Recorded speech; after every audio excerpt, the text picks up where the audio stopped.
Welcome to Emo and Eyez Nerd Time with your hosts, Emo Peanut, Eyes of Black Sand.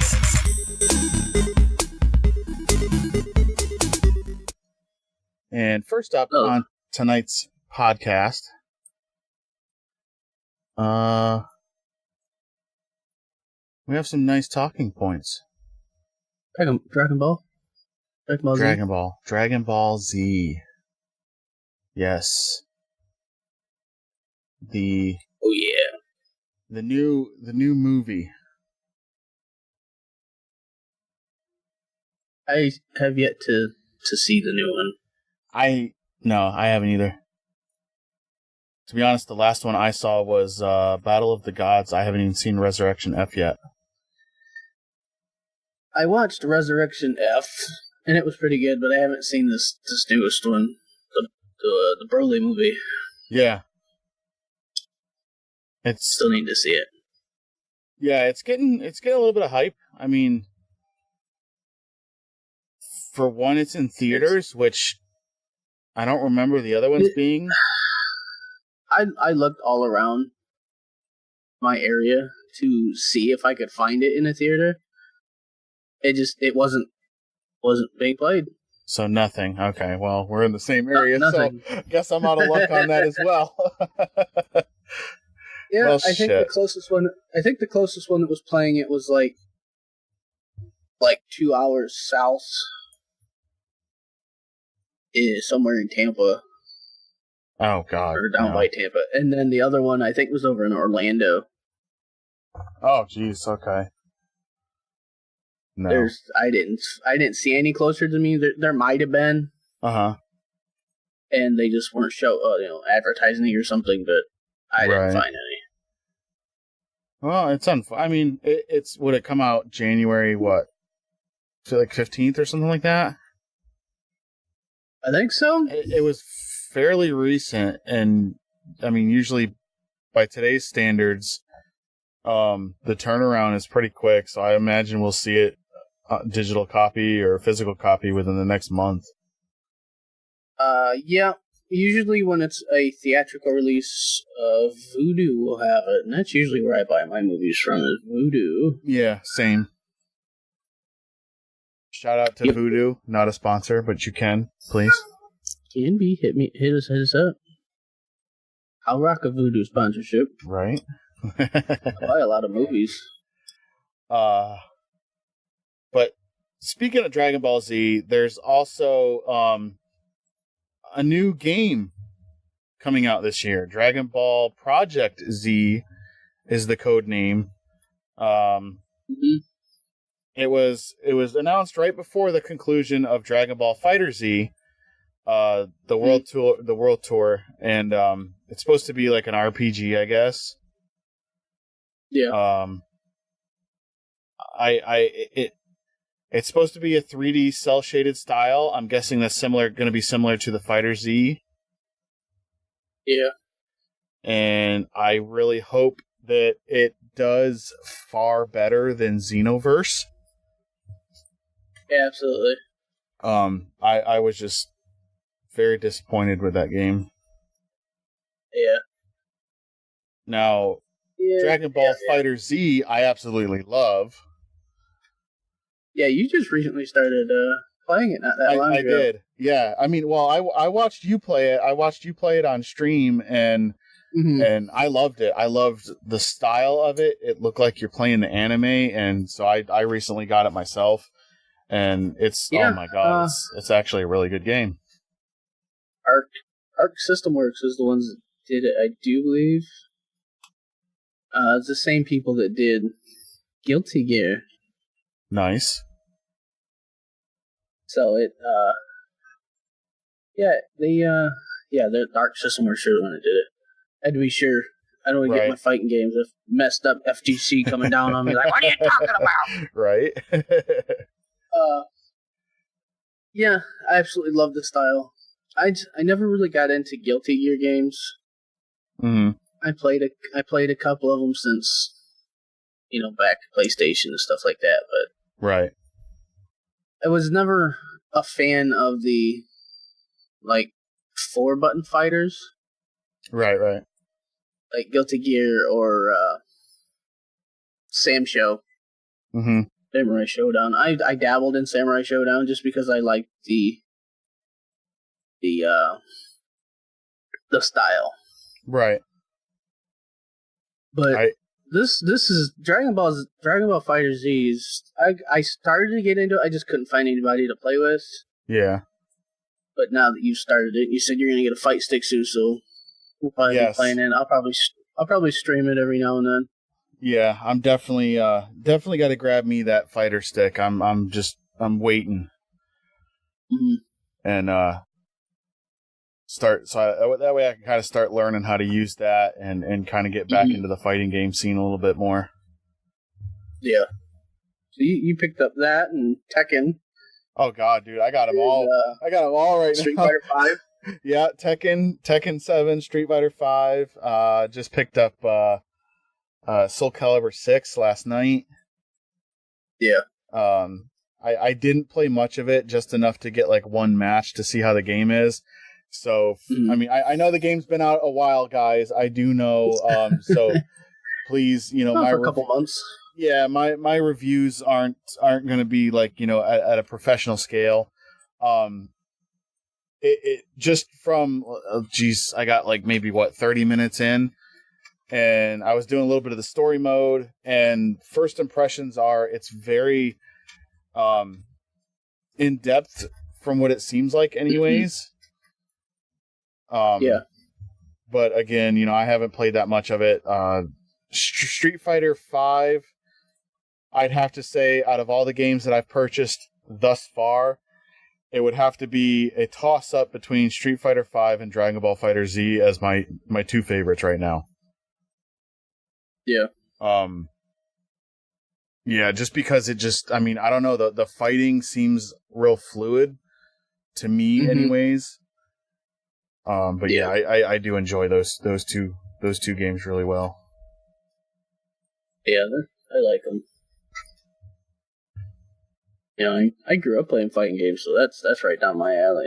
I played Street Fighter 4. I played Street Fighter 4 competitive nice. For a while, and then I kind of dropped off after that. Right. But I'd like to be able to get back into it one day. Yeah, I mean, it's nice having a buddy to get into stuff like that with.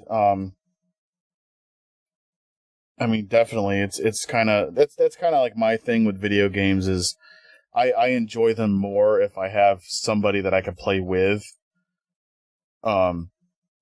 instead of just playing solo. Because just for me, when I play solo, and like stuff happens in the game, who am I going to tell? I mean, I could talk to you about it, or I could talk to my friend about it, or somebody from work about it, and they're just going to be like, oh, cool. Yeah, that's cool.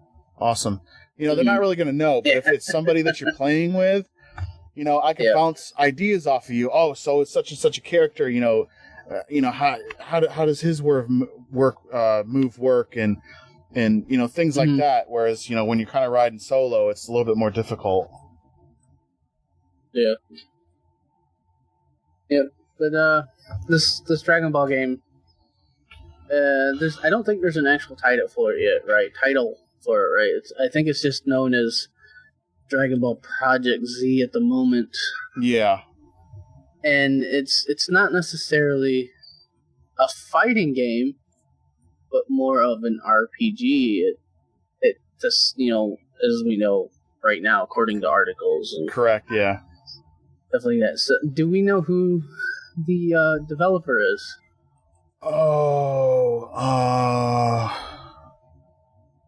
I just saw that, and then I lost it. Oh, no.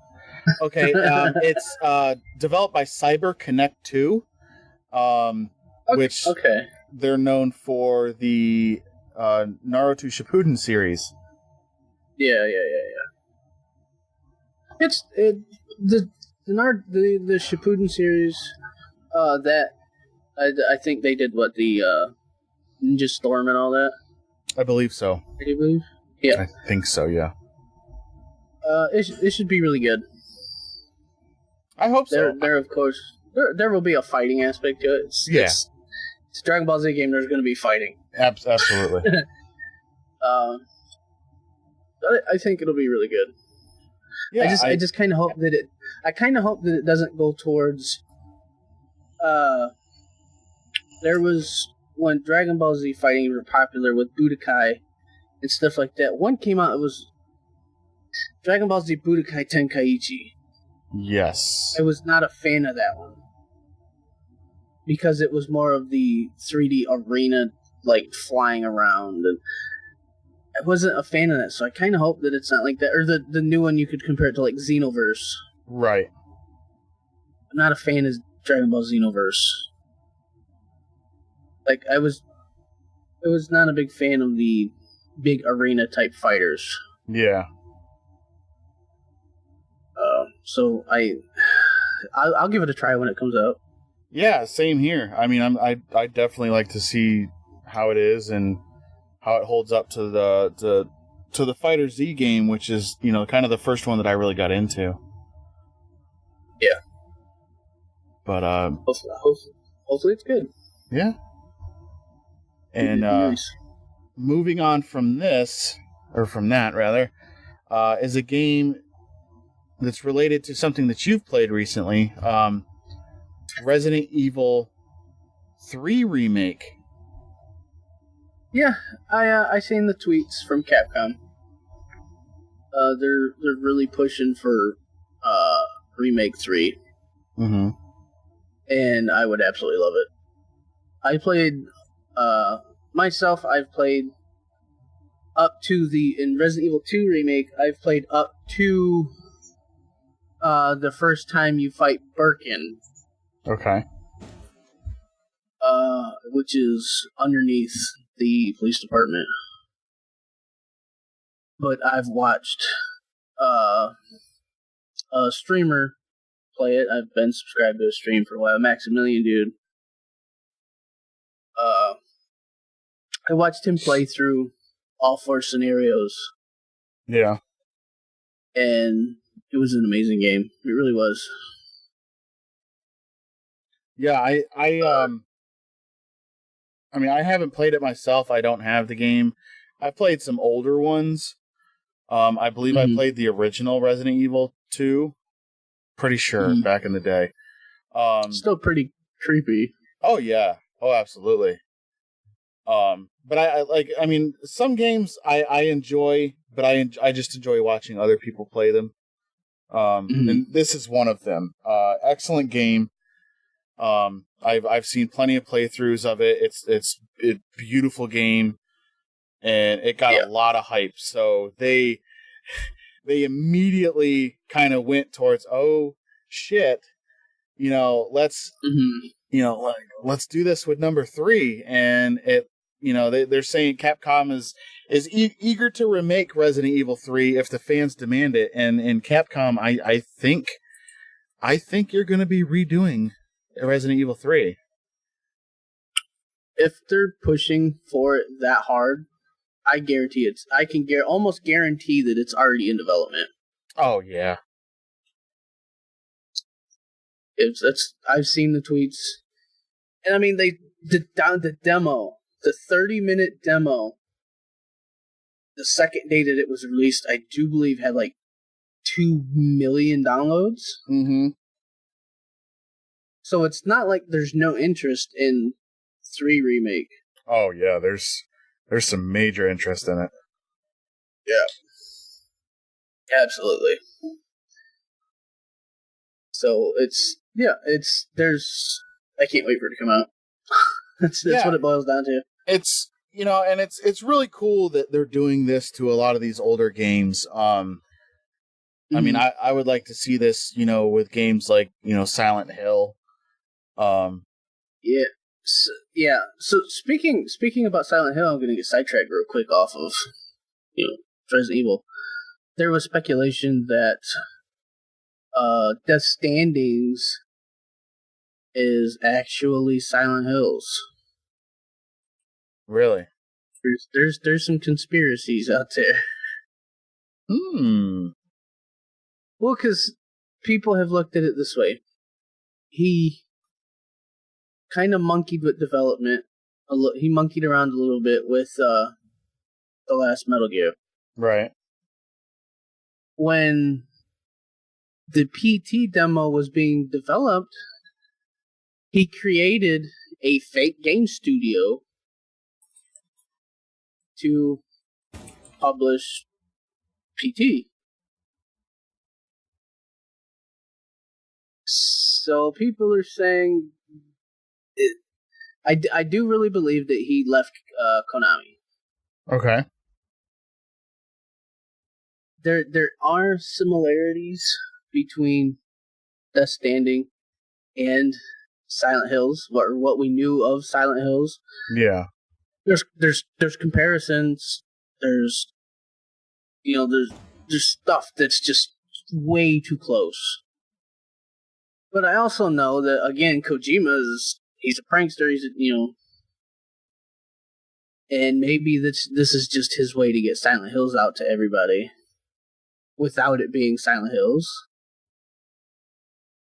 But people listening, you look up the conspiracies, and they're way too close. They really are. Yeah. But back to Resident Evil 3 remake. I do believe it's in development already. Mm-hmm. And I think it'll be released in 2020, 2021 maybe. Yeah. Because you figure the dev cycle of a game is what, like 3 years, 5 years, something like that? Well, yeah. Mainstream games. Unless you're talking about Final Fantasy or Kingdom Hearts, which has been, Oh God. Kingdom Hearts was what, 14 years? Yeah, I think games like that, it's like it seems like they got a lot of marinate first. Yeah. I mean, I mean, and speaking of Kingdom Hearts, again, another game that I think I played one or two in the past. I can't remember which one. Mm-hmm. I've been watching some gameplay on the Kingdom Hearts. Mm-hmm. It's kind of a mixed bag for me. It's a beautiful game. Yes, it is very much so. It looks really cool, but at the same time, it seems very a little too childish. Which I understand it's kind of more geared towards a kid's game, but when I say childish, I'm talking like almost like a Lego type of childish. Like everything's really simple to an extent. Yeah. I have the game and I've played up to I'm still in the beginning. I'm a couple hours in. Okay. I just hit Twilight Town for the first time. And I personally I'm playing it on normal. And it was a little difficult. It is okay. But as for being childish, I haven't seen a full playthrough yet of the game, so I don't really know for sure. But what I have seen,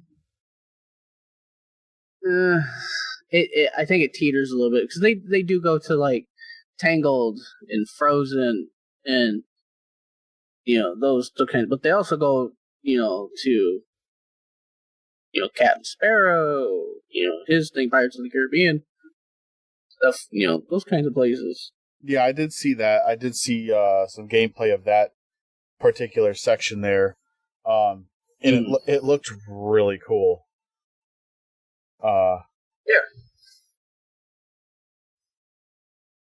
it looked good. I still need to play it. Yeah. I might stream it. Maybe. We'll see. So, moving on to our next topic. Who's ready for a Mario movie? No, let it die. No. No, no, no, no, no. So why? So we can have another bad fucking Super Mario movie? No. Well, no. Leave the meme where it lies. Leave it alone. Let John Leguizamo writhe in the pain of knowing that he started one of the worst video game movies ever. So in the Mario movie defense, apparently it's supposed to be made by Illumination. So that's the same company that, of course, did Minions. Minions. So it's not going to be a live action. Despicable Me. Right. I don't know. I think as long as it's not going to be a live action, I think it has potential. I'd like to see it. I'd like to see the Mario franchise get a good movie and have it done justice. The cartoons from back in the day when I was a child, I liked them. I enjoyed them. Now I still watch them every now and then. The little, live action snippets in between, as I watched them when I was older, yes, that can be quite cringy. But as a kid, I mean, come on, it was good shit. You couldn't get any better than that. Yeah. So yeah, if I'm sorry. Go ahead. I was gonna say if Illumination's gonna do it, I think they'll do a good job. Yeah, they will. And I see why there would be a movie in the works with Nintendo doing areas in theme parks. Mm-hmm. It'll help build the hype of the theme parks. Oh yeah. Yeah, that'll definitely capitalize on that. I mean, yes. I think we're going to see an almost Pokemon level rise out of it. Maybe, or at least I would hope so. I mean, because you have the Pokemon Pokemon gyms. Unfortunately, they're in Japan. Yeah. It would be amazing to see one of those over here in the States. Yeah. But I mean, as far as like the Mario parks and the theme park and shit like that, like I think I can't wait to get the opportunity to go to one of those. Yeah, absolutely. Yeah, I really want to see more news or an updated news about the theme park. Yeah, the Nintendo theme park. So the last I knew, it's going to be in Universal. I don't know if it still is or not. 'Cause I know it was supposed to go to Disney first. Yeah. And then Universal, I guess, gotta deal with Nintendo to put it there. I don't see where it would go at. I don't know. Like in the park, I was thinking two places. In Universal Studios, they could possibly get rid of the Woody Woodpecker stuff, and they were talking about finally retiring E.T. Okay. So, with that and getting rid of Men in Black and the Fear Factor, little stadium thing, there would be room for it there. If you're talking, go ahead. No, I was gonna say I think that's a legitimate sacrifice. Yeah. The only other place that I could see it going is if Disney finally had enough of Universal sharing Marvel Superhero Island, and they said you have to get rid of it. With Disney owning Marvel, yeah, it really they would have to do something at Disney World, since Disney owns Marvel. It is a good possibility that Marvel Superhero Island could go away. Yeah. Like, it'd break my heart, but, you know, if Disney decides to be a prick and says, hey, you know, you can't have this IP anymore. Yeah. It could go there. Yeah, that's which would true. be weird because it would be Nintendo next to your old time cartoons like what is that, Dudley Do Right and stuff like that. Yeah. And then it would be Harry Potter, so it's like yeah, it'd be kind of an odd mix, but yeah. I'm sorry, not Harry Potter, Jurassic Park, then Harry Potter. I had to think about that one. But yeah, I mean, I don't know. I guess we can wait and see what happens with it. I still get newsletters every now and then from where I worked at Universal. Yeah. So maybe I'll get a newsletter soon. That'd be nice. Yeah.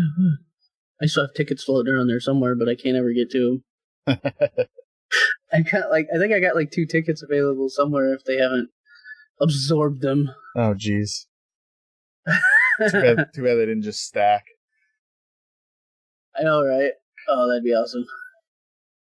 But with people, I don't know, with people the way they are, there might be a lot of outrage. No matter what Universal does. So yeah, it's gonna piss somebody off. Oh yeah. But speaking about people being pissed off, the devs for Metro Exodus pretty much told people to fuck off. Really? Really? What happened? This is pretty much what he said. If all PC players declare a boycott of Metro, if there's another Metro game to be made after this current one, it will not be on PC. Oh, wow. They straight up said it will not be on PC. Wow. Because of what happened, taking it from Steam. And in my opinion, them moving to the Epic launcher after already promising people that they could pre-order it and everything on Steam. It's a little fucking dirty, if you ask me. Okay, yeah, okay. So, yeah, I get that. I get that. So I was unaware of that. I didn't know that they had already made prior promises. Yeah, people already because it comes out, I think, on the 15th of this month. Wow. It's literally like a week and a half away, 2 weeks maybe.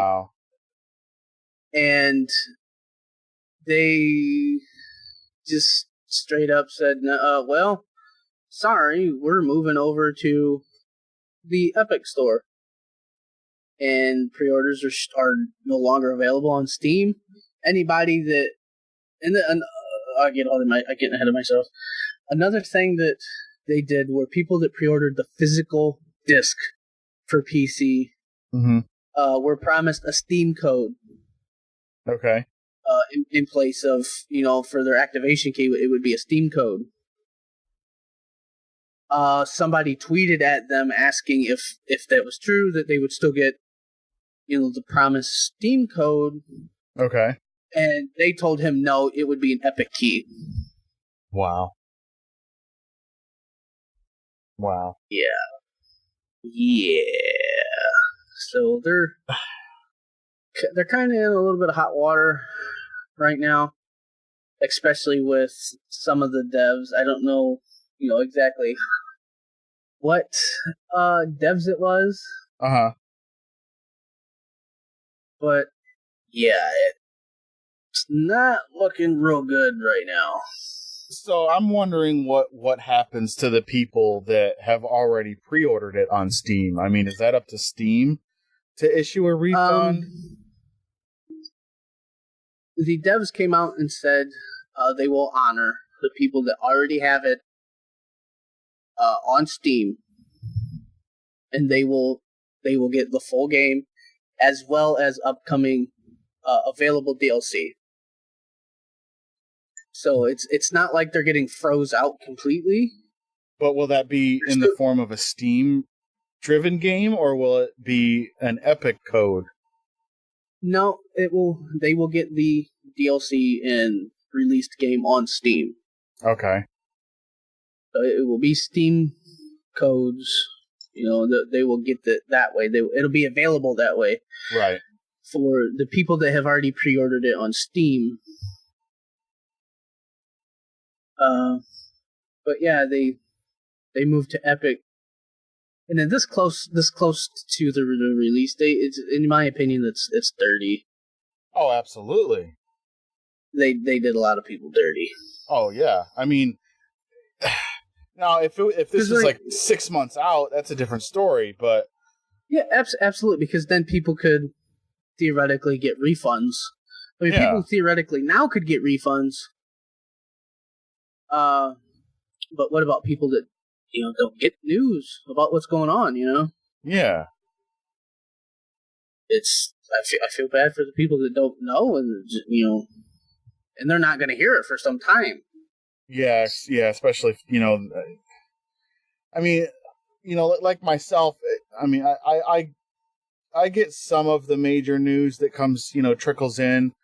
Just searching from here, there, or the other. But with working and everything else like that, living your daily life, a lot of people don't get this kind of news, especially casual gamers. Yeah. So that's going to be a pretty shitty surprise. Yeah, absolutely. Yeah, it seems like a reoccurring thing. At the end of 2018 and into 2019. Game developers losing their fucking mind, man.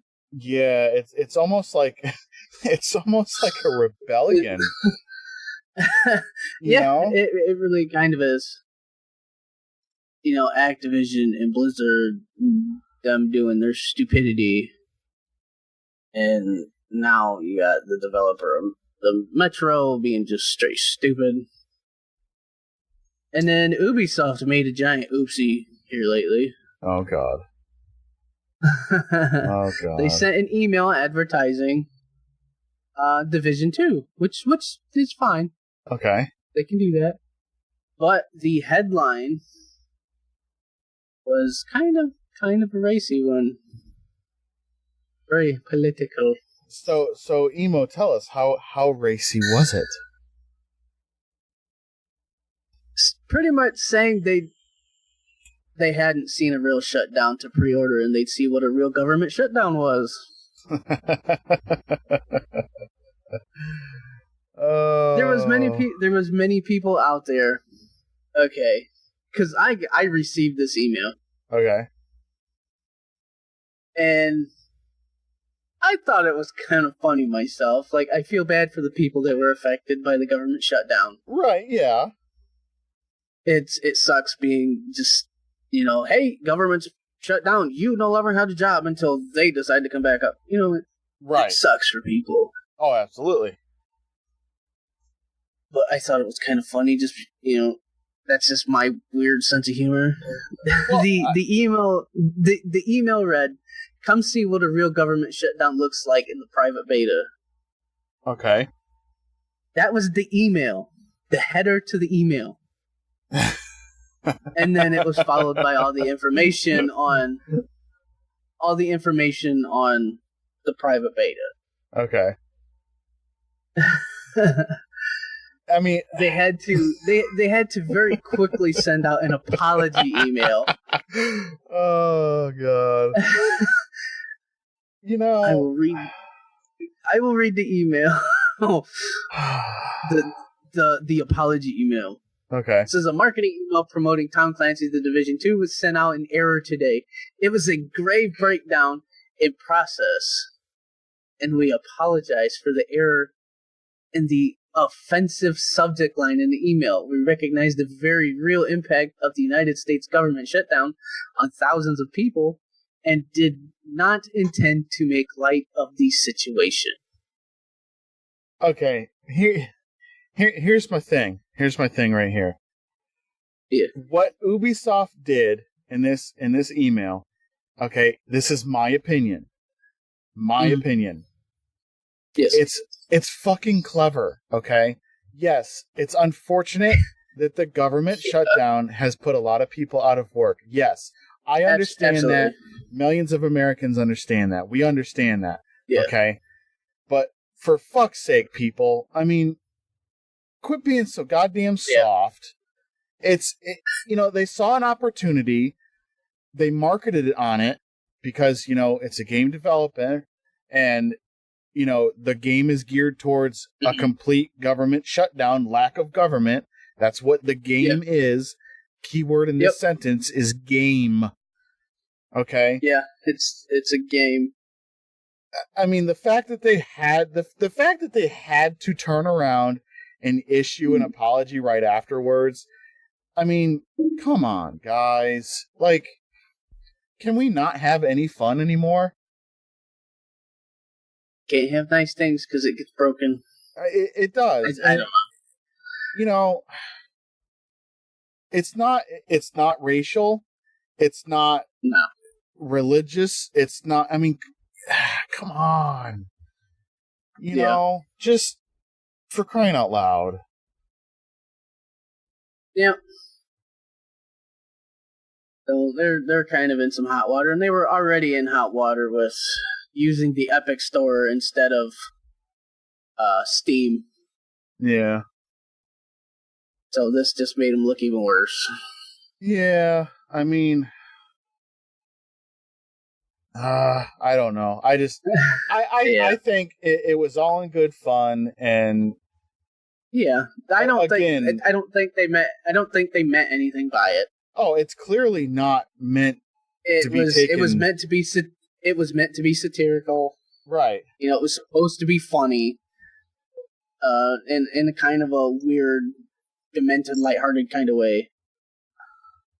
And people got offended by it. And again, in Ubisoft's defense, there's a certain someone out there, I will not name names, there's a certain someone out there that has at least one tweet almost daily that people should be throwing a far bigger fit about than this. And I'm sure most people can understand who I'm talking about. Yeah. But, I don't know. I think it's stupid. I think this is a stupid thing to cry about. Let the devs have some fun. It's not hurting anybody. You imagine what people would act like nowadays of the video game advertisements that were in the 90s? Oh, from when we was kids? Yeah. Oh my god, I don't think there'd be any video games left. I honestly don't. I remember seeing, advertisements for like Mortal Kombat 2 and Street Fighter and Nintendo and Sega. People would be offended at the Sega commercial. Sega does what Nintendo don't. It's like, yeah, that was some of the best video game advertising there was, and still is. Nothing has topped it so far. No, it was edgy. Really, there were scantily clad women. Heavy metal. Blood. Oh yeah, absolutely. I mean, don't forget that, people. Our generation. I'm 30. You're a little bit older than I am. We grew up playing all these brutal, bloody games. Yeah. Watching Hellraiser and Friday the 13th and Nightmare on Elm Street. Not only that, but rated PG movies that had, the word shit in it. Oh my god, guys. Don't forget, our generation had the video game that created the ESRB. Yep. Mortal Kombat's the one that created the ESRB. That's ours. Yep. I love it. Yeah, it's funny watching people throw a fit. I've had people tell me I'm twisted. I'm like, nah, I grew up like this. Well, I mean, that's the thing. We know how to have fun. I mean, stuff like that doesn't offend us. No, not at all. It's just you gotta look above it and quit looking for a reason to cry. Yeah.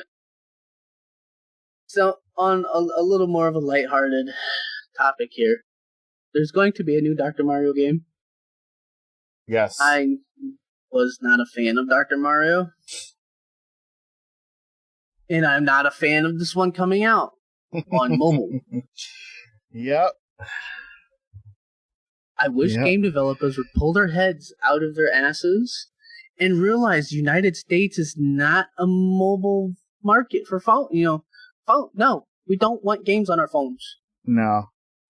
We have, PCs that are built specifically for gaming that are worth thousands of dollars. Yeah. We have consoles that we can play it on. I mean, hell, some of them even mix computer and console together. They used to be called Steam boxes. Yep. I don't want to play a game on my phone. I don't. My phone is there for apps like banking, ordering food, keeping track of finances or news or weather. Right. I'm old. I mean, we use our phones for phones. Yeah. Well, I need to rephrase that. We use our phones for taking selfies and checking up on other people's lives. There. Sorry. I mean... Yeah, pretty much. Twitter, Facebook. I'll use mine to watch Twitch and Hulu and Netflix and YouTube, stuff like that. But I rarely game. I mean, the only time I would say, again, my opinion, I'm not reading off of any actual stats here. In my opinion, I think your average American plays a mobile game while they're either sitting in some sort of medical office. On the shitter. Yeah. Dropping a deuce or waiting for their kids to get out of school. I mean, that's basically all your mobile stuff is overseas where they might not have they have easier access to a cell phone than they would, a couple $1,000 gaming PC or console. Yeah, some of them can't get consoles legally. Right. But just the United States is not the market for mobile games. Yeah. I'm sure it'll get it. It's just like any other game. It'll get millions of downloads. It will. It'll do good. That's just the way it is. But it'll die quick. Yeah, it'll be a fad. It'll die quick, just like the last mobile Mario game did. It was, it had a really Mario big Run. Yeah, it had a real big PR push, and lots of people played it. And then it's just you don't hear it anymore. The thing that killed that, because I downloaded it and played it. Mm-hmm. And I enjoyed the first level, but the thing that killed it was putting all the levels behind a paywall. Yeah. Once I seen that there was a paywall after level, I think it was 2. Yeah. I uninstalled it. I'm like, well, that's done. That's over. I'm not playing the same levels over and over. Yeah, same here. I don't buy apps. No. I don't spend money on apps. The last app I bought was a tide chart for when I'm going fishing. That's literally the last app I bought, and it was $1. Yeah. The same with me. I don't purchase an actual app unless it has some sort of benefit to me on a production level. If it can make something that has to do with my daily life or daily chores easier or better to track, I'm not going to spend any money on it. I wish Nintendo the best of luck with it. I really do. Yeah, I like seeing the old franchises coming back. Oh yeah. I'm glad they are. Let the new generation, get their hands on a Dr. Mario game like we did. Right. But I guess I'm just getting old and crabby when it comes to mobile technology. I mean, I don't know. There's so much that the mobile phone can do. It's, Yeah. I mean, we like we said earlier. There's other things we could do with games than mobile. It's good at keeping it's good at keeping my 7-year-old occupied at a doctor's office. Right. Here, I don't know, play tic-tac-toe or watch Hulu or something. Yep. Watch Netflix here. Read subtitles. One game I am interested in though is there's a spin-off Titanfall game coming out. Yes, a free-to-play VR game for all you VR fanatics out there. I'm not a fan of the VR genre. I'm sorry. I'm so tired of hearing about VR games. Every game has to have a VR mode in it. It's so ridiculous. Stop When's it. Pokemon VR? No, stop it. Trainers catching themselves. Stop it. Do not give them any ideas for a Pokemon Battle Royale game. No. Pokemon Battle Royale. You get one Pokemon, one potion, one revive. Right. Last winner. You just run around searching. Everyone gets a level 100 starter. Pikachu, Squirtle, Blastoise, Charizard. Yeah, you got to go around and collect berries and stuff to grow them, I guess. I don't... We need to stop. We're giving people ideas here. Although, I would play a Battle Royale Contra.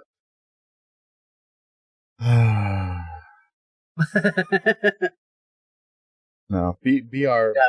Stop it. Yeah, BR's... They're dead. I don't like them. They're not dead. They're obviously thriving. It's not... With Blackout doing well. Fortnite, again, doing well. Yeah, it's not PUBG, dying. It's just oversaturated. Yeah. Fortnite is getting even more attention now, especially since the latest one was Marshmello doing the in-game concert. Yeah, I mean, my two boys, they participated in that. It was a cool event. They definitely did that event a lot better than they did the last event. Oh, the whole rocket launch thing? Yeah, I mean, it actually allowed the people to watch. Rather than dying and spectating somebody watching. Exactly. Yeah. But I liked Titanfall 1. I didn't really play Titanfall 2. I can already see it now, though. People using the grappling gun, hiding at the top of a building, sniping people. That's what it's going to come down to. Or who can get the mech first. You know? Yeah. That's what it would come down to. Pretty much. Get the mech. Whoever get the mech, you're pretty much done. You win. Yeah. I remember what it's like. I remember what it's like to fight a Titan when you're out of mech. Oh. Oh, yeah. Ridiculous. Yeah, it was a challenge. It was fun though. I mean, I enjoyed the story mode of both games. It was really well done. Unfortunately, Titanfall 2 was kind of overshadowed by what was it, Battlefield 5? No, Battlefield 1. Battlefield 1 that came out at the same time. So Battlefield kind of took all the attention on that one. Look what happened to Battlefield 1. Okay, that game was a fad. That game was an overhyped pile. I mean, that's the only. I didn't play it myself. I was thinking about it heavily between that and COD, and unfortunately, I bought COD when I probably should have just saved my money. But Battlefield, neither.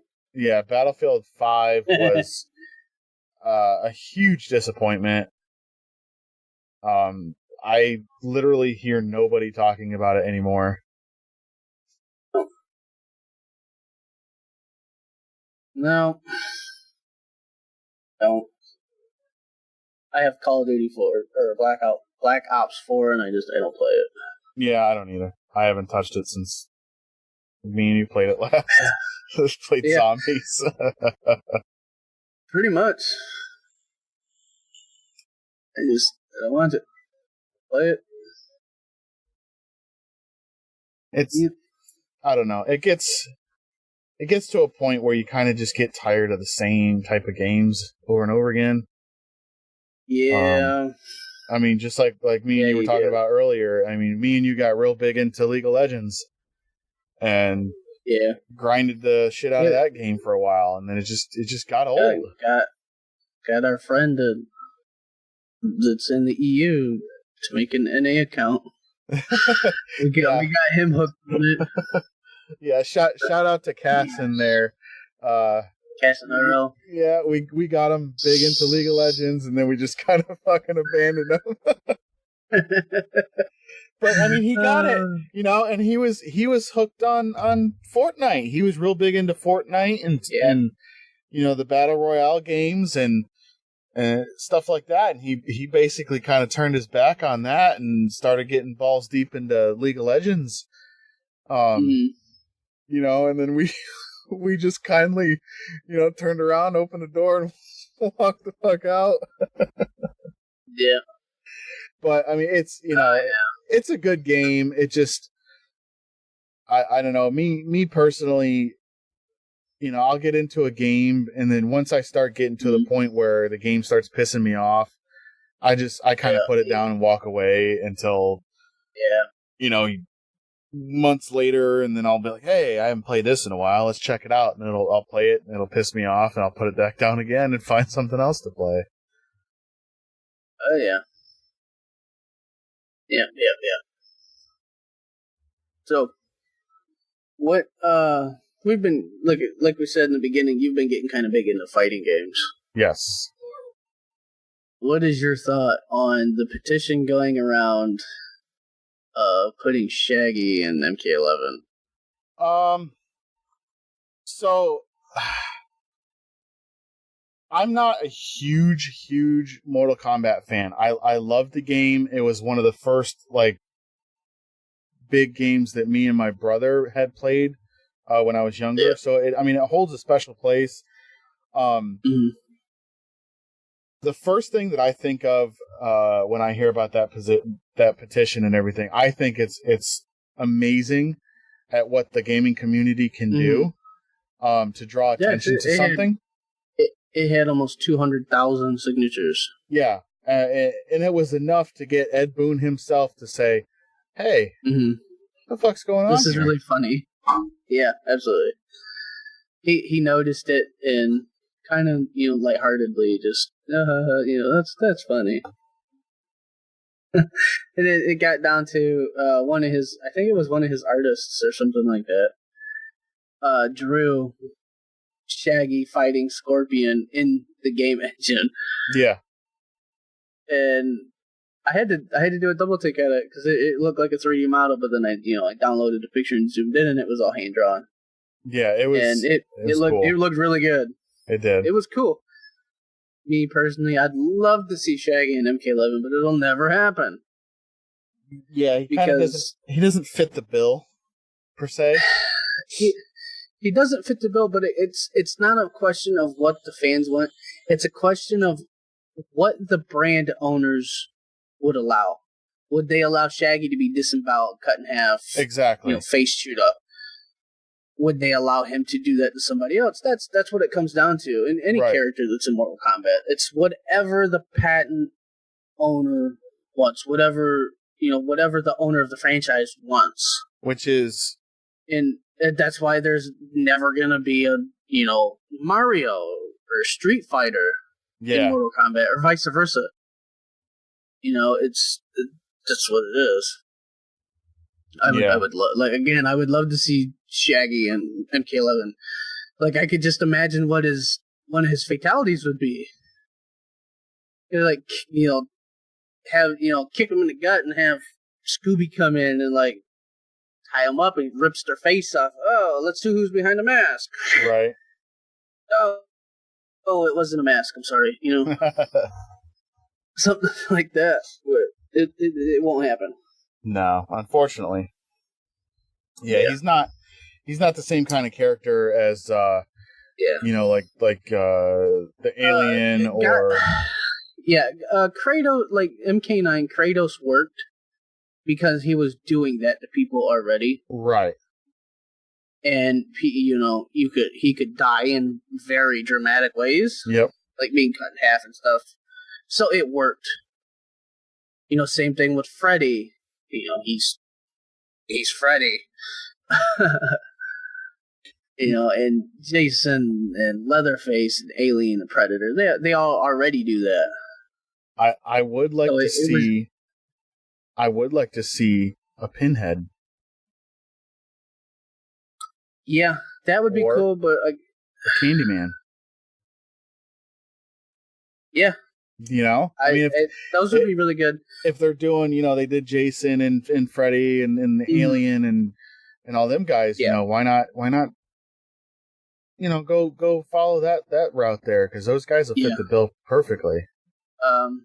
Yeah, I would like to see them in Mortal Kombat, but they are already in a fighting game. Are they? Yep. It is a fighting game called Terrordrome.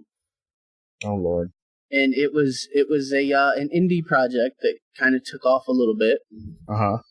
And it had Candyman in it, Pinhead, Leatherface, the main protagonist from Poltergeist. Okay. It had Chucky in it, I do believe. It was a cool game. You guys should really check it out. They did a PS4 game. I don't remember what it's called, but it's one of those off the wall fighting games. Right. That they tried to do like licensed characters like Frankenstein and Dracula and stuff like that, but they got shot down for that. So they created like their own kind of Monday monsters, right? Like that. Like there's an off. It's like a second rate like werewolf and Dracula and Frankenstein and stuff like that. Dr. Jekyll, Mr. Hyde. I don't remember what it's called, but it's the people that created Terrordrome. Okay. Terrordrome. Terrordrome. Yeah. It was cool. I liked it. I played it. Huh. Yeah, I remember. It was a 6-button fight game. Oh, nice. Yeah. It was just a Windows program, so you could use whatever controller you wanted. Right. Yeah. It was fun. Nice. Yeah. But as, like I said, as for Shaggy being an MK11, it'll never happen. Yeah. And it also falls under one of those categories. Please, for the love of God, prove me wrong. Please, Ed Boon, please. Right. I would love to see it. Yeah, by some act of the freaking console and PC gods there. He's like, it's never gonna happen, and it comes out, hey, guess what? I would love it. My grandpa told me one time, never say never because the never will happen. Well, you know what? I'm saying it'll never happen. Okay? Karma better prove me wrong. Right. I think one of the last stories we have to talk about today is Swedish tax agency demands billions of dollars from the maker of Candy Crush. Oh God, that would be. I do believe Candy Crush was made by what? King, I think. King, yeah. King. Yeah, I think it was King, and King was bought out by Activision. Which means they assumed the debts of King, which means they owe the Swedish government 3.6 billion kroner, which is the equivalent of any of our overseas listeners, 346 million euros, or $397 million. Yeah. It's a whole lot of money. That's a little bit of pocket change there. That's Activision, from what I'm reading, never paid the Swedish government the taxes for the transaction of the company. They must have forgot that on the paperwork there. Yeah, maybe. Depending on when it took place, they might have been, pushing that money toward, I don't know, canceling Diablo Immortal. In every other fucking mobile game that was in development. Yeah. It still fucking chaps my ass, man. Fucking Diablo Immortal. I know. It's up there in the list, right next to Thundercats Roar. Stop it right now. Don't even. Don't even. Of course, that's we blasphemy talk. We haven't heard anything from that pile of fucking ass right there in a while, so I'm guessing it needs to stay that way. I'm gonna guess that he ran away from the project. I really hope so. Like, don't get me wrong, it's the company that was doing it. It's nothing against the company that was doing it. It's not. It was, I don't remember his name, so I'm going to call him the derogatory name I thought of, which was Douche Knot Guy. Okay? Dude with top bun on his head. He seemed like the leader of the operation. Don't know his name. It was supposedly his idea to do it. Yeah. And I've seen his drawings, and he was a very well talented artist. But he chose to do Thundercats Roar in that stupid cartoon style that people are calling, I do believe, the Caltech style of art. It was disgusting looking. It's nasty looking. You can't take a childhood classic as momentous as the Thundercats and turn it into a bunch of colored turds running around on the screen and say, oh, we're remaking Thundercats. No, that's not a remake. That's taking the Thundercats name, eating it, and then shitting it out, and then eating it again, and then shitting out that shit, and then feeding it to a cow. That's what that is. Oh my god. Yeah, Activision owes a bunch of money to the Swedish government. Yeah. We went a little off topic there. Just a little off topic. Just a little bit. Okay, just a little bit. And as the listeners, if you listeners can't tell, Thundercats holds a special place in my heart. Okay, that was like one of the first major cartoons that I just absolutely fell in love with. Yeah. Another thing that might make you feel a little old, Silent Hill. Yeah. Have you played the Silent Hills? Any of the Silent Hill games? Not at all. Well, no. I lied. I played, oh god, I don't remember which one it was. It was the one that kind of mimicked the movie. Or the movie mimicked the game, rather. That was 3, I think? It might have been 3. I, on the other hand, have played and beat pretty much every Silent Hill game there is. Mm-hmm. I absolutely love Silent Hill. On January 31st, Silent Hill turned 20 years old. Wow. It made me feel real hella fucking old. Because, 23rd, I just turned 30. Right. And, I was doing good, yay, it's just another day. And then on the 31st, it's like, yay, Silent Hill's turned 20. I'm like, son of a bitch. Right. I'm old. I'm getting old. Goes downhill from there. That's what I got to say about it. Right. Ugh. Yeah, just 20 years old already. It's like, you got to think about that. Like, it hurt your heart a little bit knowing that there's only really one kids cartoon that survived coming out of the 90s. Yeah. It was fucking SpongeBob. You know, and the thing about SpongeBob I don't mind SpongeBob. No. Good. Well, I was gonna say, like, when it first came out, I thought it was ridiculous. Yeah. But then I grew to love it. Yeah. It was okay. I didn't think it was that bad. I mean, back then when SpongeBob came out, I was watching more growing up shows. Like, my thing back then was Scrubs. Yeah.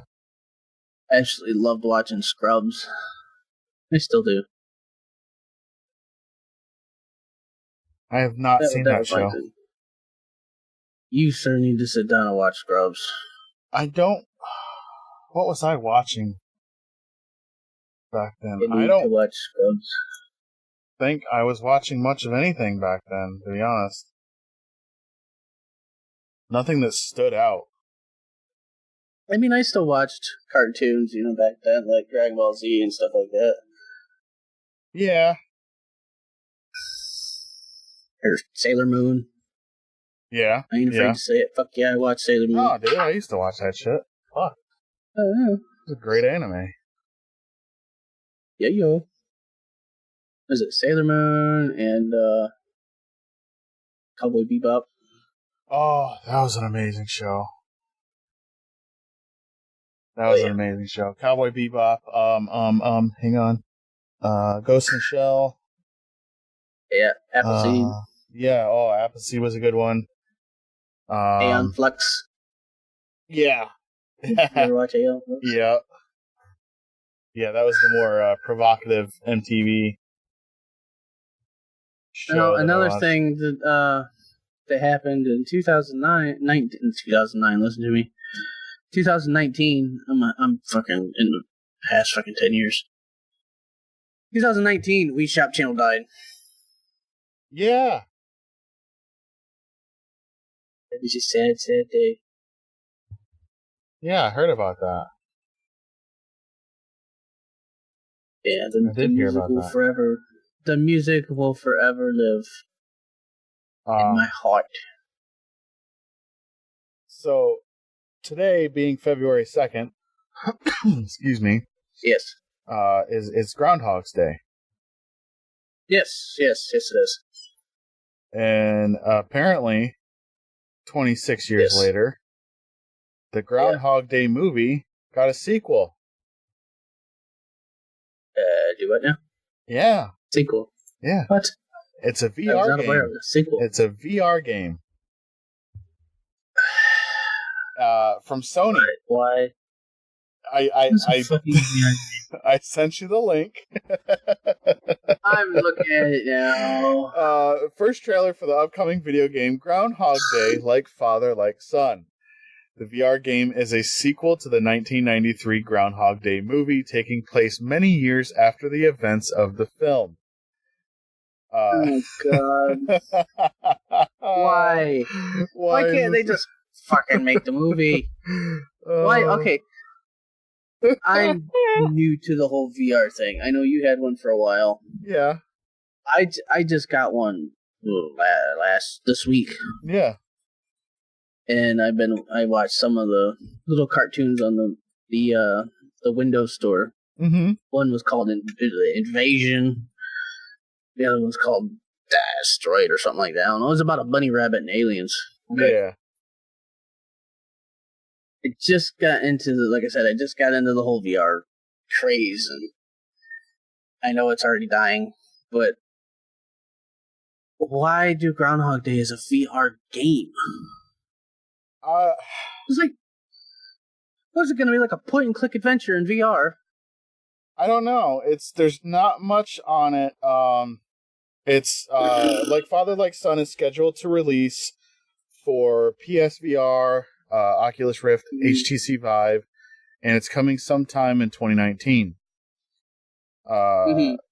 Apparently, according to this article on GameSpot, Seeing a game like this coming out is just what VR needs to become a more worthy investment for people who are on the fence about buying a headset.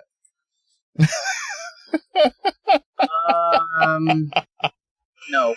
I don't see how this game in particular is going to push me over the edge to purchase a headset. But I guess that's what they're thinking. I mean, there's not much else as far as information on this game. Let's see. Yeah. It's a story told entirely in VR and has you exploring a branching narrative within the same looping period of time. You'll interact with different characters, some of which you'll recognize from the 1993 movie, like Ned Ryerson, and have to figure out how to get Phil Jr. his perfect day so that he too can break his vicious cycle. Yeah, there's a couple images, maybe. Oh Lord. Are they racy? No, they're not. It's not that. There's like 3 images. Yeah. Can we describe these 3 images for the listeners? Oh, Jesus. Okay. I'm trying to think of the best way to describe. I mean, it looks like that shitty Ninja Turtle show. Yeah. Like they're humanoid characters. They're obviously kind of a cartoon style-esque, but I don't know, man. Okay, so if you've ever played Hello Neighbor or seen anything on Hello Neighbor, it's kind of like that. Yeah. Okay. Yeah, it's kind of like that. It kind of has that kind of look to it, I guess you could say. I'll probably watch a walkthrough of it on YouTube or something, but I won't be purchasing it. No. And it's not for me. Like there's other games that I would want to play in VR, like Doom or like I've been eyeballing Beat Saber. Yeah. But nah. No Groundhog Day for me. Don't get me wrong, I absolutely love the movie. But Yeah, not everything has to be redone in some kind of a weird. Just make it a damn movie already. You know. You really think 50, 60-year-olds that loved Groundhog Day is going to go out to buy a fucking VR headset for $400 to $500? Oh no! Not including a $1,200 gaming PC just to watch a sequel. Yeah, no. Just make it a movie. Like, seriously, just make the movie. Yeah, I don't know what they were thinking, or I don't know. Well, that's like back to PS2 era. The sequel to Nightmare Before Christmas was the game. Right.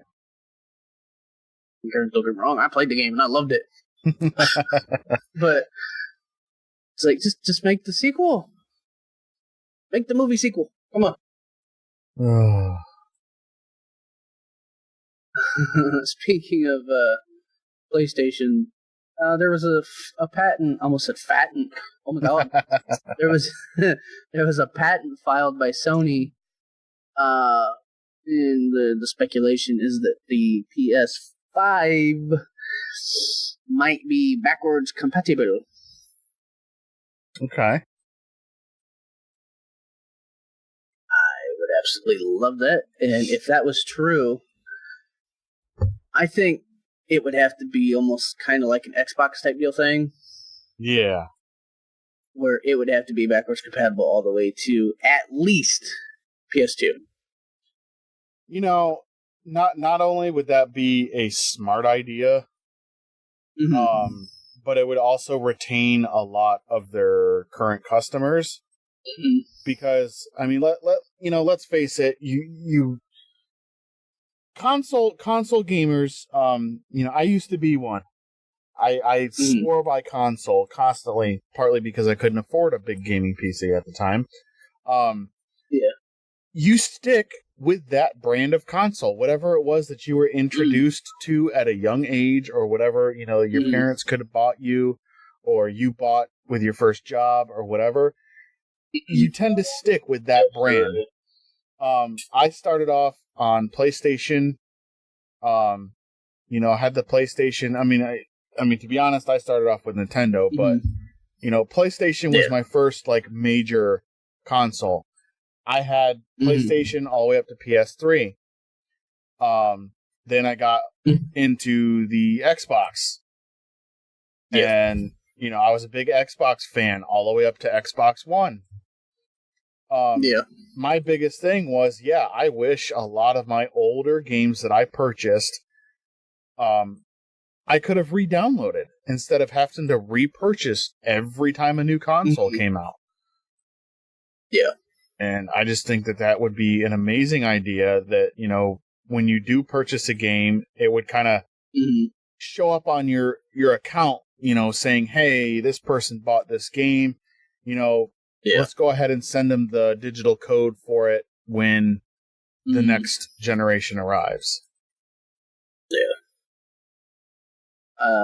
If the PS5 was backwards compatible, even if it was just emulated from the disc, if it was backwards compatible to at least PS2, I would pull the trigger on it day one. Yeah. Because I have PS3 games laying around that I can't play because my PS3 broke. I had a backwards compatible PS3. It broke. And I can't exactly... I can afford another one, but it's the fact that I don't want to buy another one. Right. Why buy another just one? Just because I've had I've had 3 PS2s. No, not PS2, PS3s. I've had 3 PS3s that were backwards compatible. Mm-hmm. And every one of them has broken. I don't want to pay the repair cost. So it's $150 to get it reflowed. When I could, for $150, I could buy another one. Yeah. And then the PS4, it wasn't backwards compatible. It kind of put a damper on things for me. That's why I decided to go with Xbox One over PS4. Even the Xbox One wasn't backwards compatible at first. I know just recently that, not just recently, but within the past, year, they've opened up the library for 360 and first generation Xbox games. Yeah. Which is a very, very smart idea. And they chose the right games to be first playable on Xbox One. They were smart in the fact that they chose the Call of Duties first. Right. And Street Fighter and stuff like that. So for me, if the PS5 was actually backwards compatible, again, up to or down to PS2, I'd be more than happy to spend, $400 to $500 on it day one and probably buy a couple games. So it'd be more like $600. Yeah. Day one, because you got to buy games and stuff for it first. Right. So. Yeah, if they'd make it more of an investment. Absolutely. I hope that it does good, and I can't wait to see more information about it. I know we talked about it last podcast, but they said they were skipping this E3, but they're working on something bigger. So I'm guessing it will probably be hopefully another PlayStation experience. Yeah, it'd be nice to see what they come up with. Yeah, absolutely. I can't wait to see what's going on with it. I know, again, the last podcast we talked about the arcade one-up stuff, right? Yes. There is a company out there. I don't know what company it is right now. It's a company called New Wave Toys. Okay. And they are now producing a 1/16th scale, which is about 12 inches, a fully playable Street Fighter II arcade cabinet called the Replicade. Ooh. Sounds good. At first, okay, so it looks like they will be doing Centipede as well. Okay. My thought right offhand, why? What market is this for? I don't know. It's like oh, I had a video playing. It's tiny. It's little. To play Street Fighter on a 12-inch arcade cabinet would be ridiculous. So hard to play Street Fighter 2 on a 12-inch arcade. I mean, You have to strain your eyes to see that tiny little screen. it's a nice novelty. It's definitely like, you know, a conversation starter.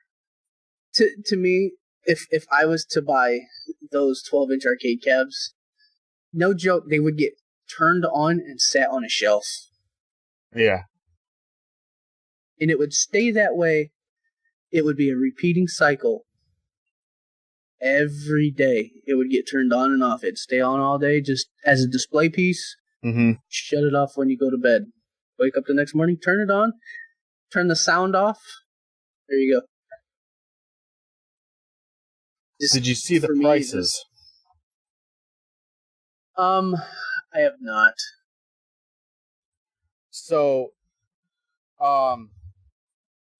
it's on sale throughout the month of February at a discounted price of $100.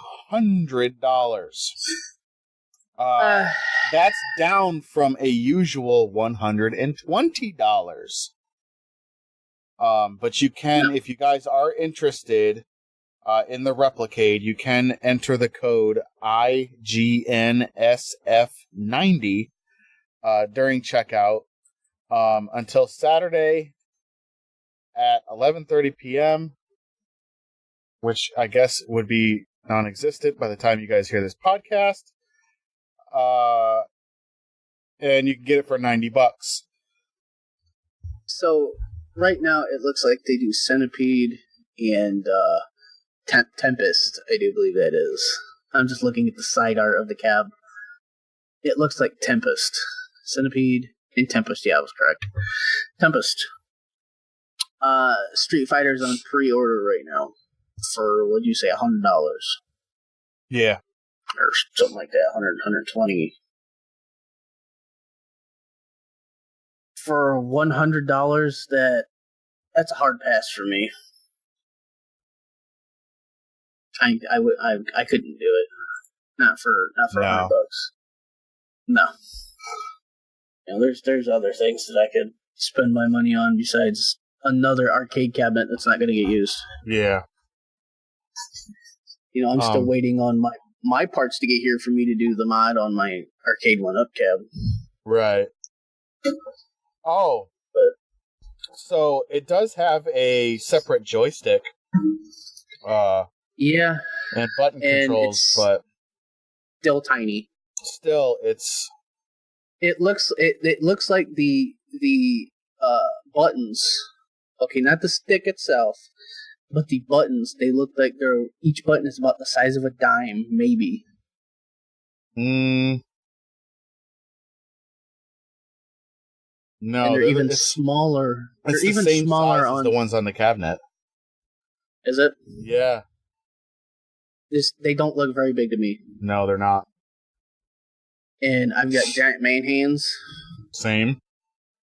No, it's a hard pass for me. Yeah, it's a neat idea. It's definitely unique. The price point is way too fucking high. I can understand why it's that high. Don't get me wrong. Mm-hmm. The craftsmanship definitely looks really good. Yeah. It looks good. It looks cool. It's a neat piece. Mm-hmm. But again, at the $120 range, it's just nah. Yeah. No, not when I can do the same type of stuff, with a Raspberry Pi and a full size cab. Yeah. So in other news, there's reports floating around that suggests a smaller Switch could come this year. Okay. I don't exactly know why. I mean, to me, the Switch is a decent size. I think it's a great size. It's big enough to where even my eyes can see it, and I have horrible eyesight. But yet, it's small enough to still be considered travel. Right. So my thing is okay, you want to make a smaller Switch.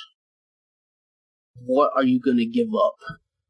But don't we already have a Nintendo DS?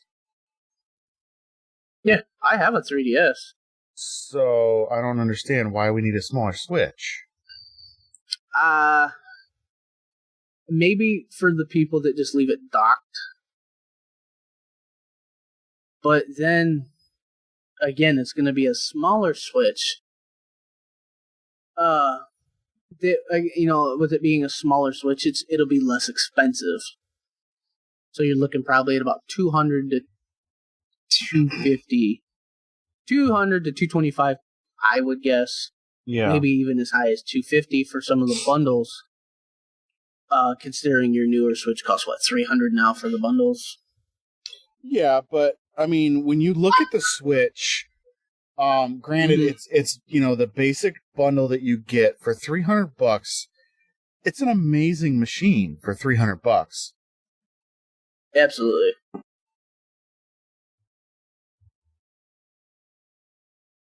The only thing that I could say,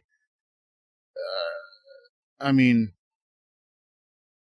than like adding some more like portable features to it, like different apps. Like I think they just got done. They added YouTube and Netflix access to it, I believe.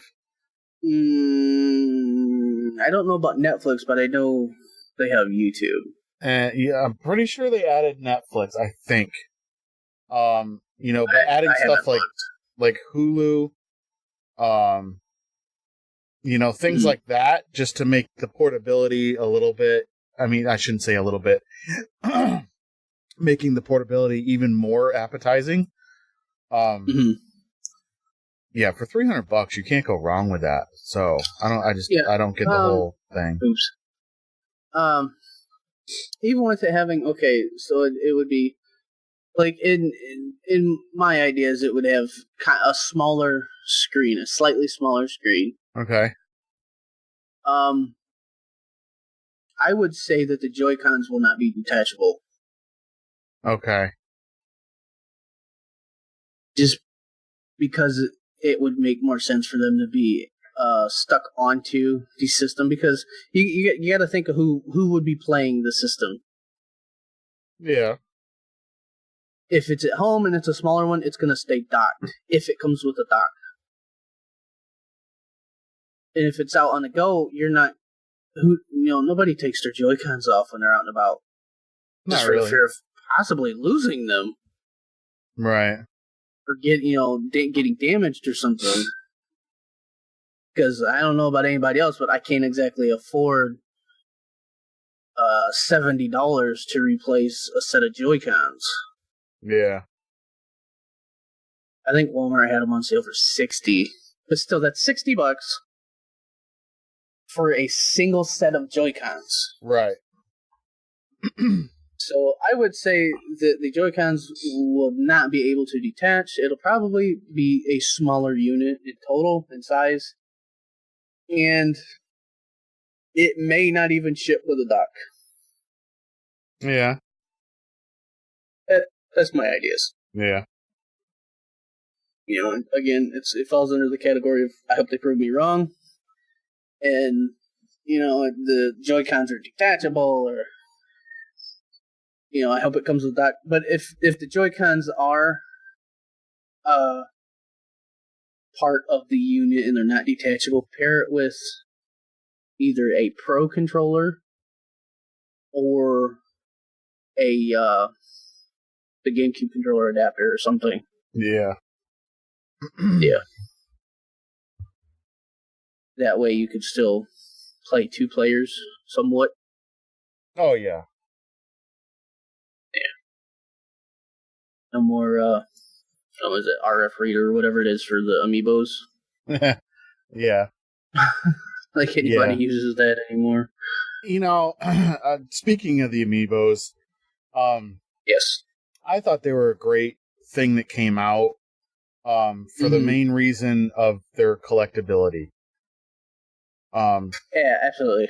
You know, I have quite a few of them. Don't really play them that much, but their collectability is what kind of drew me to them. And the same reason of like the Lego games where that had kind of that Amiibo quality to them, where you bought the sets and you build it and you scan your characters and bring them up in game, like that whole thing was that was an amazing thing that I thought that Lego did, and I wish that they would continue to do something like that with it. But as far as the Amiibos go, yeah, they kind of died out quite a bit. I mean, I know you can find some of the lesser popular ones at your local, big box stores for under $10. Yeah. I think I can get them for $12 brand new at the local game store down here that I was sponsored by. Yeah. Yeah, they're like $12 whenever they get them in. Brand new package. I think that's what I bought the last one for. But, yeah, I'm if they're reasonable priced, I may pick one up, maybe. Right. Just to have another one in the house. Yeah. But new systems. So, just reading an article here, it popped up on my feed. German stores are giving away Fallout 76 copies. Is that with the controller purchase or something? It looks like the translation saying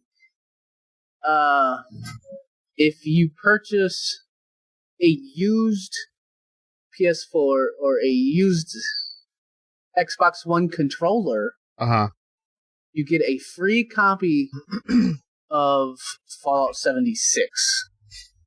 And that's not a used copy. That is a brand new boxed copy. Wow.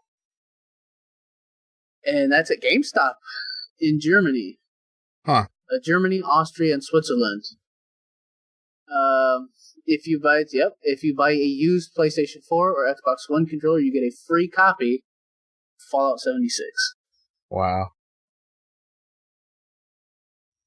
All you have to do is buy a used, official first-party controller from PlayStation or Microsoft. That's all you have to do. Now, I have the game. I know you're not a fan. I know the game got a lot of flack. It's still getting flack, I believe, for the recent. They had another big update this past week that apparently was causing some more issues. Keep in mind, believe this was the company that said they're not good with online multiplayer. Yeah. So give them some flack. Mm-hmm. They're learning. Yeah. But I mean, in all honesty, I do enjoy the Fallout games. I didn't find any, major issues with this Fallout 76 game. I had some fun with it. I played it with my son. It's really cool. No, it doesn't have excessive amounts of, human-like NPCs in it. It has the robots. It has the monsters. It's a fun game if you like Fallout. If you don't like Fallout, then avoid it. Don't pick it up. You're probably not going to like it. As far as issues go, again, they did say that this is their first online multiplayer game. They've never done this before. So, you can't really crucify them for that. But yeah. Yeah, I see both sides of the argument, being that I wasn't. It's not that I don't like it; I just never really played it. Yeah. Because I started to play Fallout 4, and it was okay. I didn't get far enough into it to really pass judgment on it, but it was okay, but I see both sides of the argument.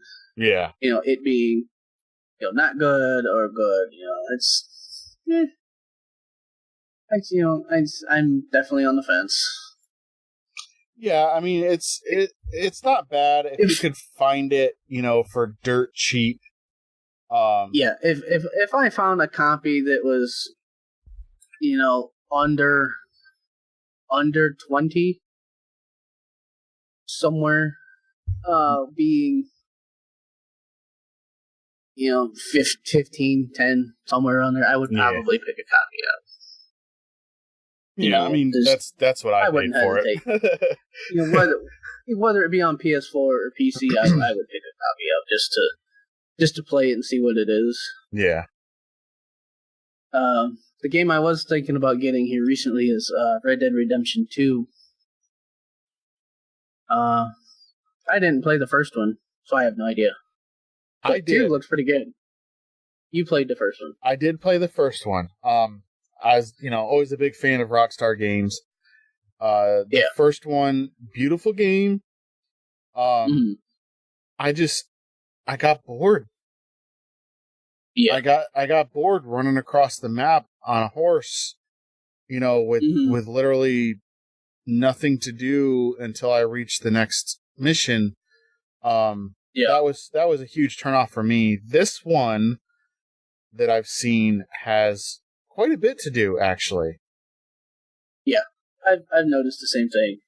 And some of the things that you can do, people are reportedly using canoes to exit the world boundaries. Which I think is absolutely hilarious. Oh, yeah. Because, even though it seems like it's an open world MMO, there's always going to be boundaries. Yeah. There's not really a such thing as a fully infinite world. Right. Unless you're playing Minecraft, and even then, I think it has a certain number somewhere. Yeah. So people using canoes to exit the world boundaries. That is hilarious to me, and I would love to see it in game. Just somebody rowing a canoe, just up and down the mountains.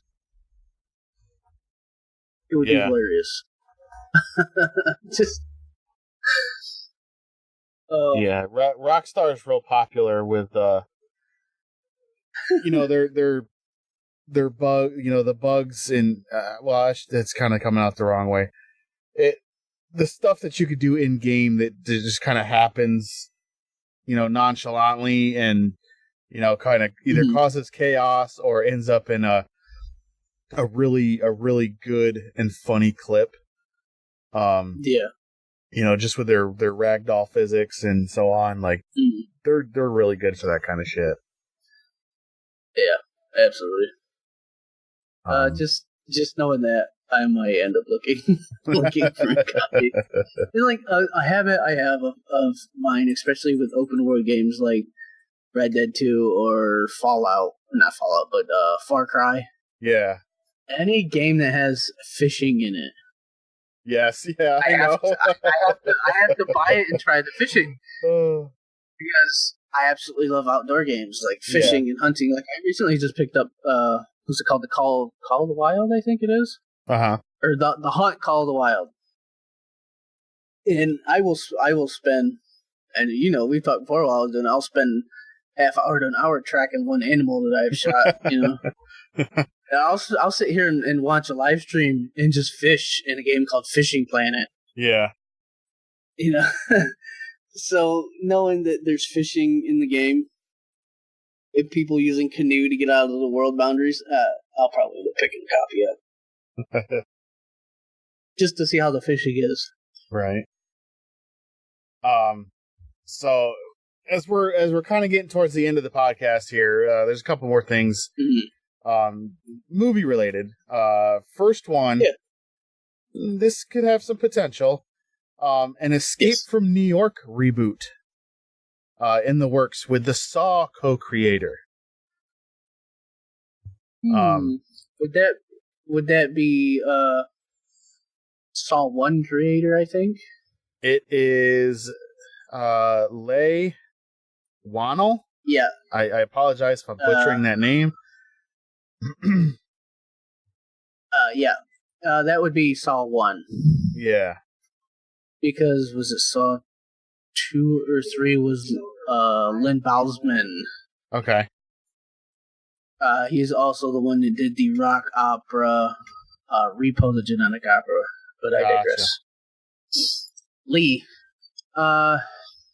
It would be good.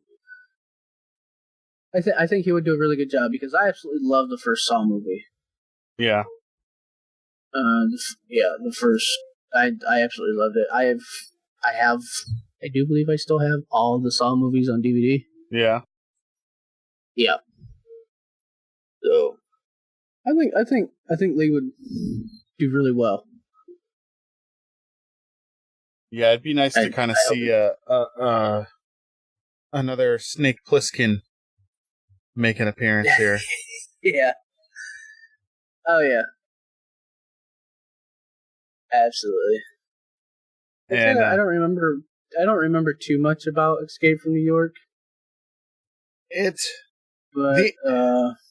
been a while since I've seen it. Like the main thing that kind of sticks in my head is the dude with the taxi. Yeah. That guy always stayed in my head for some reason. Yeah. But yeah, I mean, it's, remakes, especially of really good 80s and 90s movies, remakes are really just a hit or a miss. So yeah, I hope with this guy, we can get a good one out of it. Yeah. And then of course, moving on, there is the rumor going around that there was going to be another Batman Beyond animated movie. I'd be down for that. Yeah, well, it's not going to happen. It's not happening. It's not happening. The film reporter for The Wrap, Humberto Gonzalez, has said on Twitter that there is no Batman Beyond film in development. Warner Animation Group, that features DC Films, Warner Bros. Animation TV, have all denied that any work is being done on a Batman Beyond movie, saying that the rumors are not true. Sorry, guys. Yeah, I mean, it'd be cool if there was one. It would be. Batman Beyond was definitely one of the better Batman cartoons that I had watched. Yeah. Yeah, unfortunately, I'd love to see a game of kind of tied around Batman Beyond in that universe. Mm-hmm. Yeah, that would be cool. Yeah, because it was set in 2039 of Neo Gotham. I think that would have a lot of potential, honestly. Mm-hmm. Yeah.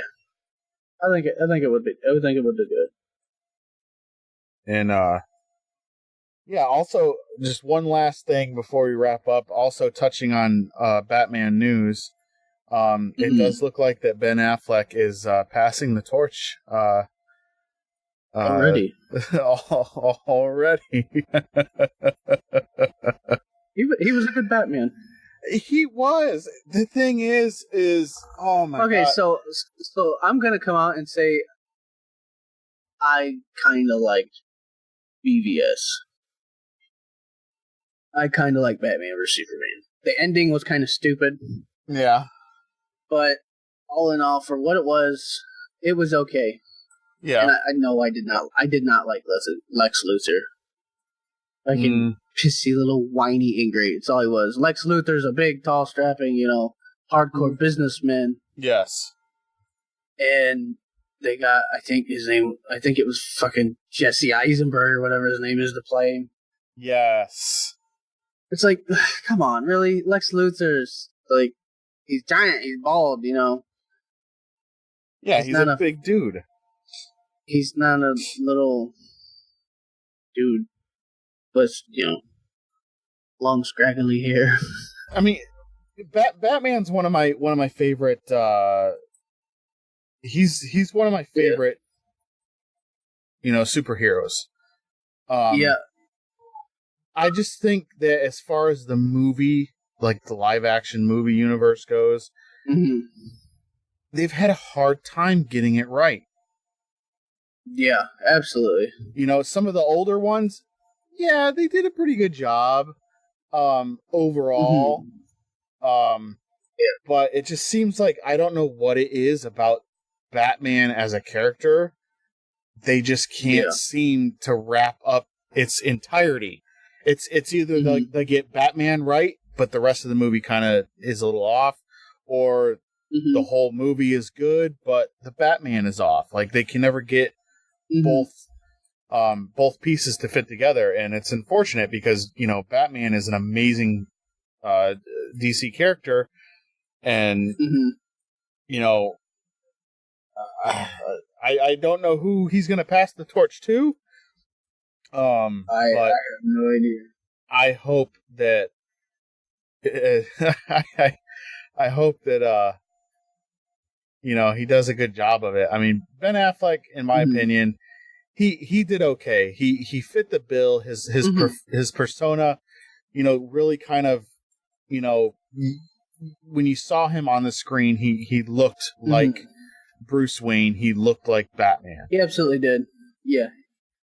This is like I said. I like Batman vs Superman. It's just enjoyed the ending, him. The ending was quite stupid. Just fighting, and then Batman's about to deliver, the final blow, and don't save Martha. Yeah. Like, who's Martha? I don't. No. How do you know that name? It's fucking stupid. Yeah, I know. I know. I hope the new Batman does a good job. I do too. I like the Batman before, Affleck. Who was that? His name is escaping my brain right now. The American Psycho guy. Yeah, I don't remember his name right off the top of my head. Damn it! Yeah, he did. He was good too. Yeah, he was. Him and the late Heath Ledger did an amazing job. Oh, Heath Ledger was top-notch Joker. Absolutely. Yeah, it's unfortunate what happened to him. I mean, I really wish he could still be with us because he would have been the Joker to end all Jokers. Like, yeah, that's why I hope Joaquin Phoenix does really good with his Joker movie coming out soon. Yeah. From what I've seen with press junkets and stuff like that, I think he'll do a really good job because it's a different look at the Joker. Yeah. So I think he's going to do a job, and I think he's a really good method actor. Joaquin Phoenix is. Oh yeah, jeez, I've seen him in many different like parts. When he did Johnny Cash, like. Oh yeah. He was fucking Johnny Cash. Yeah. I absolutely love Johnny Cash. And the other movies that he's done was really, really good. Yeah. So I can't wait to see him portraying a different look at the Joker. Right. And I look forward to that coming out. Oh, absolutely. And Margot Robbie is taking up the mantle for Harley Quinn again. Yeah. In Birds of Prey. Yeah. I haven't seen anything on Birds of Prey yet. I haven't looked at anything yet about it. I just know that she is doing it. Yeah. I hope it does really well because I liked Margot Robbie portraying Harley Quinn. Yeah, she did pretty good. She did very good. And I know a lot of people gave her shit in the beginning over her doing Harley Quinn. But I think she knocked it out the park. Yeah, I don't think and she did well on both versions of Harley Quinn, as the Doctor and as Harley Quinn herself. I believe she knocked it out of the park pretty well. Because I don't think I can't think of another actress that could really kind of fit into that part. No, not at all. But so that will end the podcast for this week. We hope you guys all have a great week. And do we have any other announcements? Anything else going on before we sign off?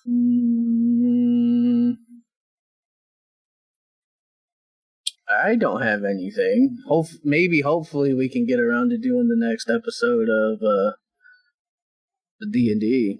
Yes. I'd really love that. Yeah, to touch base on the D&D. Ren said, I think he said he has Monday off. Okay. So we may be able to squeak in a D&D session on Monday. And that would be out probably next weekend. Or before that, maybe. Since you're the editor, that would be up to you. Yeah, it depends. I mean, this episode should be up either tonight or tomorrow. The D&D, once we get schedules worked out, we'll have another episode of that for you guys. But until then, thank you everybody for hitting that play button, downloading this episode. Yes. We appreciate it. Again, you can check us out on Patreon, Emo and Eyez Nerd Time podcast. If you like what you hear, by all means, you want to hear more, you want to hear us better, clearer, louder. Now that I don't have a poopy microphone, right? Go check out our Patreon page. Check out our individual Twitters. We love the support, and we'll see you guys next week. Bye-bye. Bye-bye. Hey, if you find our podcast enjoyable, feel free to follow on here, as well as our YouTube channels.